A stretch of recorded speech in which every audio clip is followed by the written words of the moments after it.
I knocked about with two mates when I was at comprehensive school. Well, I mean, I knew more kids, but we three were more unified. We sort of always walked around together. Kelly Burke was the name of one, and Stephen Small was the other. Now, unfortunately for Stephen Small, he was a towering youth, leaving 6 foot behind easily. He didn't pass. Surname was Small, Yeah, and over 6 foot tall. yeah. Ironic, yes.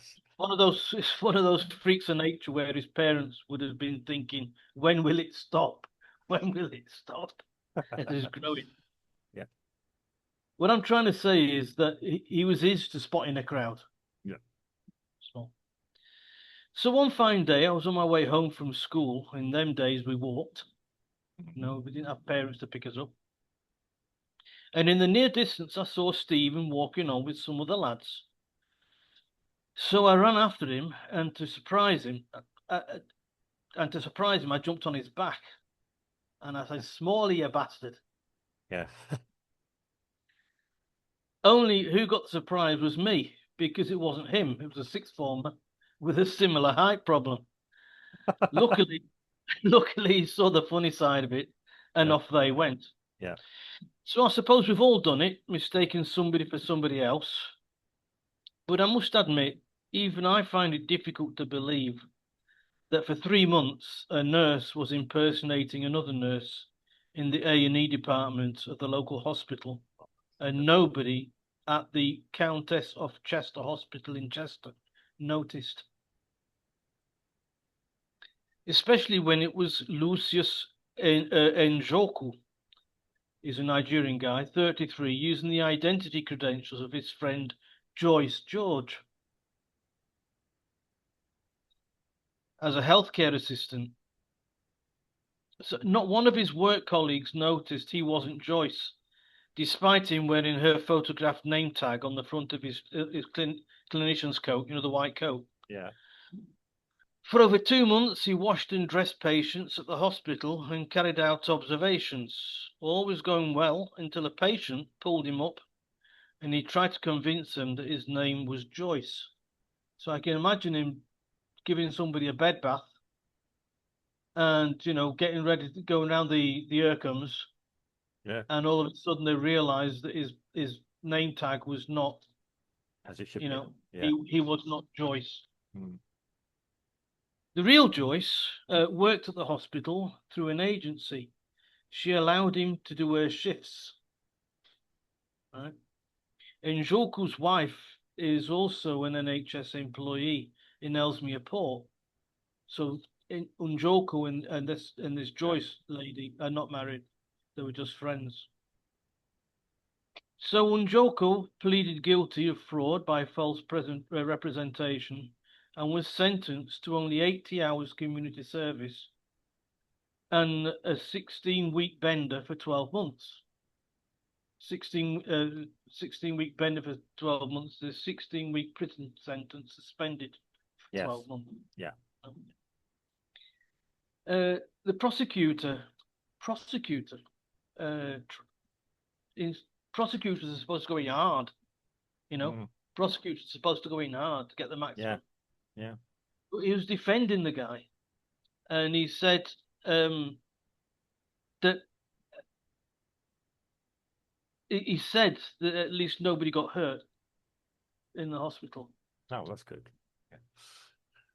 So, that's all right. Yeah.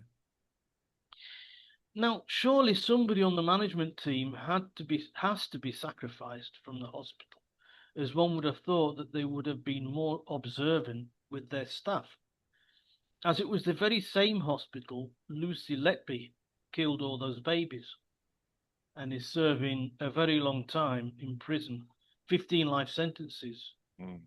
for killing 7 babies and attempted to murder 7 more. And Joyce George, what happened to her? Well, she hightailed it back to Nigeria, where she's being sought for fraud. Looking for Mo- fraud. Wow. Yeah. Extradition, all that. Yes. So these days, it seems that Njoku is now working in another field, away from healthcare now. He's working. Whitechapel, I think, somewhere like that. All right. So there you have it. You have a hospital, an NHS hospital, who not too long ago, one of their staff was killing babies like there was no tomorrow. And you would have thought that they would have, pulled the drawbridge up a little bit and been a bit more rigorous when they're vetting their staff, right, to work at the hospital. Now, all right, this Joyce George, she went there through an agency, but for a bloke to, I mean, it's not doing much for the femininity of the woman that a bloke's taken a place and nobody's noticed. You know, when you're in A&E, everybody needs to know everybody else because if there's an emergency, you need to be able to shout, "Hey, Yeah. Fred!" Yes. You know, Yeah. and I find it really strange that that hospital just doesn't know whether it's coming or going. Right. That's what I got for you to throw into the middle today. Okay. As somebody that's done some management in the UK, I will say this. I mean, yeah,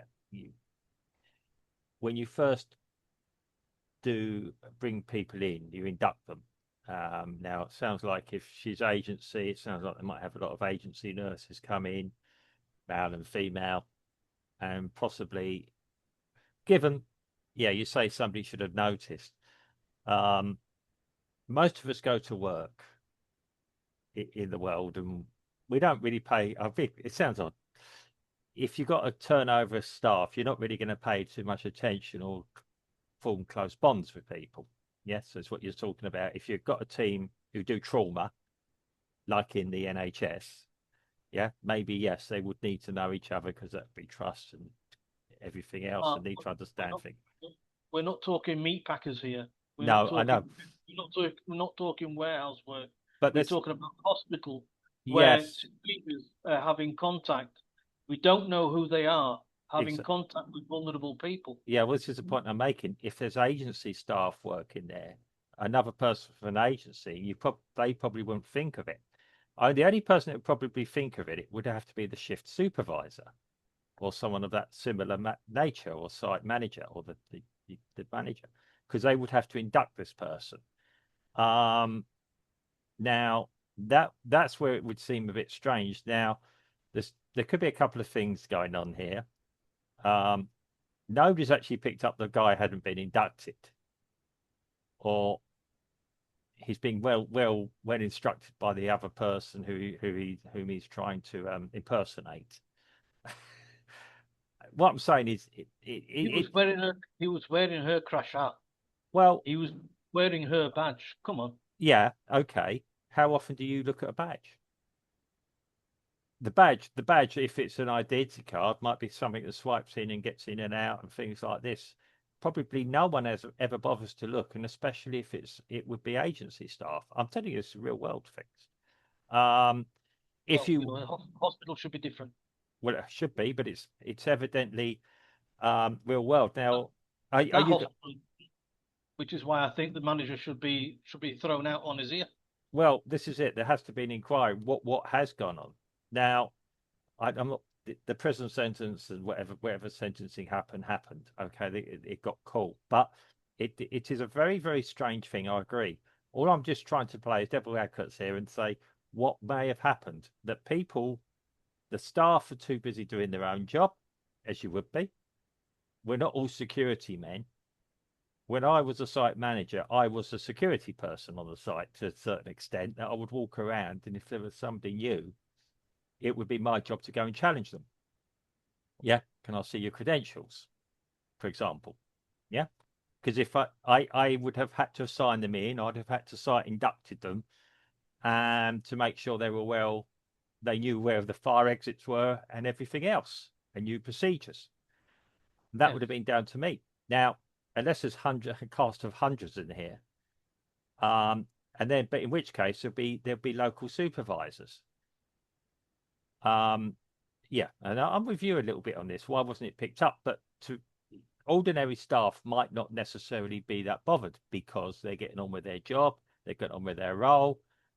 They're probably used to strange people coming in and out without being introduced. It would, if it's agency staff there, there could be new agency staff at least 2 or 3 times a week sometimes if they're covering.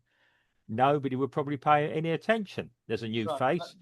You Let me call, tell you let me tell you something yeah, from experience, yeah, first-hand experience. I yeah, used to be agency staff. I yeah, used to be yeah, UK many mm, years ago. yeah, The first things I had to do was to speak with the manager to say I've arrived. yeah. And I've said that, Very yeah, first thing, nothing to do with hospital. mm, It was warehouse work and it was kitchen yeah, work in a yeah, hotel. yeah. I get that. Yeah, it's And agency. I had to speak with the chef, Mm, the top dog in the hotel kitchen, and I had to speak with the manager at the warehouse. So mm, if that isn't a giveaway, mm. Well, again, we don't know the system. All I'm saying is my experience. Like, you've just given your experience. Now, if you'd have come onto my site and you were a strange person, I'd have gone and asked you who you were. Yeah. yeah, right, of course, you would. And can I see your cards, please? Because I worked in a safety critical environment. I was responsible for everything that happened on the site. And we're not just talking responsible, we are talking if somebody got injured or killed. That's right. The company I'm with could be liable, and I could be liable as well, Yes, of both course. personally and if somebody died, I could be classed as manslaughter. It doesn't That's happen right. that often, and so yeah, you had to be on the ball. I had a horrible job, really, um, and it was, yeah, you'd walk around and just be inspect, see what was happening, pick up people for not going with procedures. Now we don't know the full extent of this. We just heard, this guy impersonated someone else. It seems odd that they must have been quite good at what they did because nobody picked up any incompetence, as far as we know, with No, this. apparently in the article it said that he was quite competent in bathing the people. Yeah. So he's doing a But general. the thing is, somebody must have said to him Yeah. at some time, "Hey, such and such." They wouldn't have said, "Hey, Joyce," because No, if you don't know somebody's name, that's the the, point I'm the making. first Yeah. thing you do is look at the name badge, Well, if it's and they're going available, to say, "Hey, Joyce," but he was wearing it; he had to wear it. well, yeah, yeah. But So then you said to him, "Hey, Joyce, go and wash that person down there," yeah. Well, and maybe. that should have been, and it's got the woman's photo on the name badge. But like I said, if it's agency staff and there's regular new faces in there, which the assumption would be that they've already gone through the manager and the new person and everything. If he's doing different shifts, I mean, yes, it does seem strange. Or he was such a pleasant guy, and he might have just said, "Oh, just call me Joey," yeah, or something like this, yeah, because you'd ask if you saw a stranger, "Oh, what's your name?" You're new here. "Oh, my name's Joey." Would you automatically go and, if you're a member of staff, go and check their badge? These are questions you've got to ask yourself. Yeah, Yeah, well, yeah. I mean, I, I know real world situations as well. I don't buy it. I don't buy it. Well, you might not buy it, but think- if you got I more, think it's I think it's very lax on the yeah, part of the management, especially on the heels of this Lucy Letby mm. problem that they Well, I had, the mean, same hospital had. yeah, I'm agreed. It's very embarrassing. Oof, Um, no, this is not the word. yeah, I mean, it's very troubling. I mean, yeah, we could have relatives in there, or be ourselves, and yeah, have somebody that did want to do some ill. Um, but yeah, I mean, again, you got it from an article. I heard something about it, I must admit, but I didn't really pick up on it too badly. Obviously, it's one of these stories that somebody's got more front than Selfridges has gone around and do something. I'm trying to work out if they got who was getting financially paid for it. Was the woman, this Joyce, doing another job while he was doing that one? There'd have to be some financial reasons why it was all happening as well. So she's scarpered. He's got let off for some reason, effectively. Mm. So Well, I'm they trying. are. I'm trying to think. What happens? Yeah, what happens with the justice system? Yeah, We all know that the law is an ass, right? yeah, We all yeah. know that, Okay, right? yeah, But I had to put in his sentence because that he was taken to court by it through it, mm, and it's that makes the story official. mm, But I'm more my gripe is more with the hospital. Well, I agree. I mean, it's a breakdown of the system, but I'm explaining how it could happen. If the hospital has to have an internal inquiry, who's responsible, who briefed the guy? Well, was he? I mean, he would have still been under this Joyce person. How was the booking in system? You say you used to have to go say hello to your boss every day. Okay, I lived in that. Not Was there? every day. No, Yeah, when I went there, when you went I there, did. yeah, yeah. Well, they may have just had an automatic clocking in system. Go and touch a tab on something, or the badge might be tabbed, or there's a clocking in card, and he didn't have to see anyone. So he went in, did the job, went out again. Other staff didn't really pay any attention because he was a familiar face who was evidently competent, just got in and did the job. Yeah. Sorry? I, Yeah. he was a familiar face. Yeah. I Well, don't. if you tell me we've been doing it for months on end, and like I said, if there was a turnover of agency staff there, just people going in, somebody might have said, "Who are you?" on the first day to him, a member of the other staff, and he said, "Oh, might call me Joey," and they might have, that's how it might have happened. In Yeah. that case, the NHS is and if the law is an ass, then the NHS is a bigger ass. Well, I'm just saying, yeah, what could happen on the ground? I mean, you as an employee, you're not a security man. Somebody's there doing their job. What's your, you know, who are you? I'm just call me Joey. And that Letting you an would, you, unauthorized, letting an authorized or unauthorized person into a hospital to give people bed baths well, I and agree. and to have them all and to dress them and Yeah, to undress them I is agree. It's there not should good. be there should be court cases about that. Yeah, but what I'm saying is that you're saying it happened, and you're very concerned. I'm saying how it may have happened, given personal experience. It's a bit different from you. Is that yeah, there could have been a clocking in system. It He all didn't have happened to speak. illegally. It all happened illegally, sir. Well, I know And it's the outside the. management team of the hospital, they didn't do anything about it. Well, they should be doing an internal inquiry into That's right. preventing it happen again. So it'd be interesting to see what they actually find there if it ever gets published. Of course. Um, yeah, I Gets mean, back, gets back on the there's card. there's a procedural breakdown somewhere, um, and yeah, I mean, it's like me. I mean, I had to check if we had a new driver on site or something. I had to check the credentials. If anyone else on there, I had to know who they were. I had to give them a briefing, a safety briefing. Um, Oh, but he would have still been going in under her name. So if it was an electronic booking in system every morning, who would actually challenge it?